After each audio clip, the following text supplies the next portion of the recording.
Yes, hi, my name is Tejas Mehta. I'm the Senior Vice President and General Manager for Qlik for Middle East and Africa. Yeah, so we had three key themes of today. The first theme is bridging the gap from AI strategy to execution. Now, for me, what this means is getting out of the lab. Gartner says 80% of AI projects fail because they're stuck in the lab. So it's really important to get your AI use cases and get them out of the lab. The second piece is building intelligence to where your decisions are being made. For me, for Qlik Cloud and Qlik Talent Cloud, we're API first. And what that means is that when you build on top of the Qlik infrastructure, you can take that and carry that to where your data is. And then the third piece is really empowering your teams with the right tools and skills. Again, from Qlik's perspective, we build inside of Qlik and Qlik Talent Cloud the notion of trust. So what that means is when you're using our products, we have the trust built in and the capabilities built in so that when you use your own data to get insights and make decisions, you can trust the outcomes.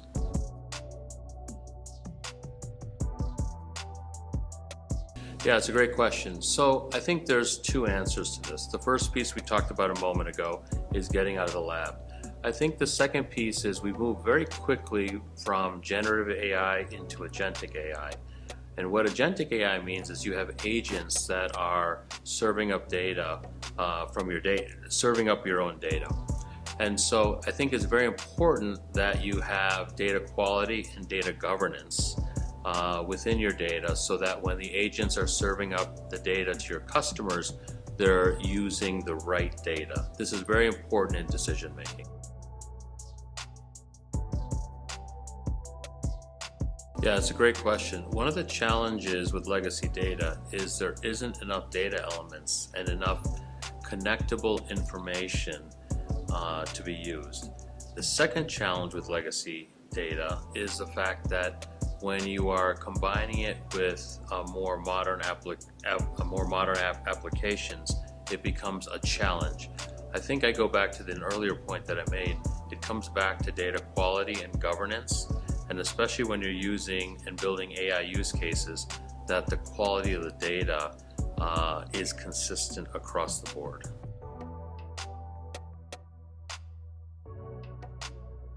Yeah, so I think you can answer this two ways. The first component of this is your AI and your data strategy has to map back to the corporate strategy of your company. If you don't, you will inherently have a mismatch. The second piece is really around skills. Today we have both data analysts and business analysts. I see over the next 5 years almost a combination of these two roles into what I'll call a data translator. This is somebody that can look at the data and map that back to the type of outcomes that the business is looking for. And this is what I see as kind of the important things to look at in the next several years out.